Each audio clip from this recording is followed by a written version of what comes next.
بسم الله الرحمن الرحيم. السلام عليكم ورحمة الله وبركاته. الحمد لله وكفى، والصلاة والسلام على عباده الذين اصطفى. أما بعد، فبدأ ذي بدء أشكر إخواني وأخواتي وآبائي وأمهاتي وأبنائي وبناتي في العالم الإسلامي وفي غيره على إحسانهم الظن بشخصي الفقير لله تبارك وتعالى، ونسأل الله تبارك وتعالى أن يغفر لنا ويرحمنا في الدنيا وفي الآخرة. ثم أردت توضيح بعض الأمور في عجالة.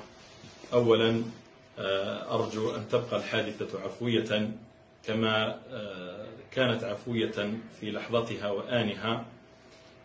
ديننا أمرنا بالرفق واللطف بالحيوانات وبغيرها من المخلوقات، وقد قال النبي صلى الله عليه وسلم في هذه المخلوقات الرقيقة الطيبة الجميلة: إنهن من الطوافين عليكم والطوافات. كانوا يطوفوا في المسجد تاع النبي صلى الله عليه وسلم، وكانوا يحسنون لهم الصحابة. هذا من سنة نبينا صلى الله عليه وسلم.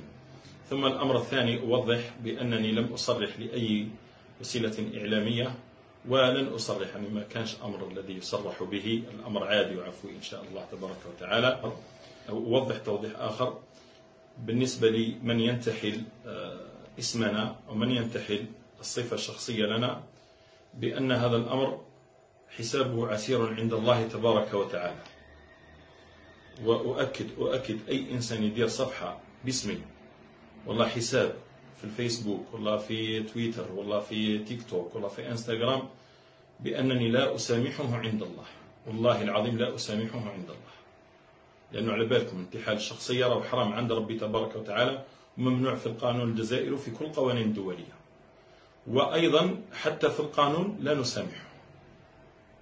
يعني أرجو أن كل إنسان ينتحل شخصيته ينتحل صفته، هذا أمر راه ممنوع شرعا وقانونا. وربي يدوم المحبة بيناتنا إن شاء الله، وربي يحفظكم من كل سوء ومكروه، وربي يوفقنا لكل خير يحبه ويرضاه. يقول الله تبارك وتعالى: قل فلله الحجة البالغة فلو شاء لهداكم أجمعين.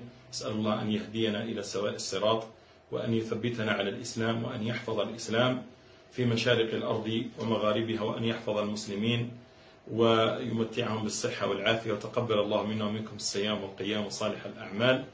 أؤكد أنه عندنا صفحة رسمية فقط، الصفحة الرسمية للقارئ وليد محسس، هذه اللي رانا نبث فيها الآن، واللي رانا نبث فيها التراويح والدروس كل ليلة منذ سنوات. فقط عندنا هذه وفقط، أي صفحة أخرى راهي مكذوبة. والسلام عليكم ورحمة الله وبركاته.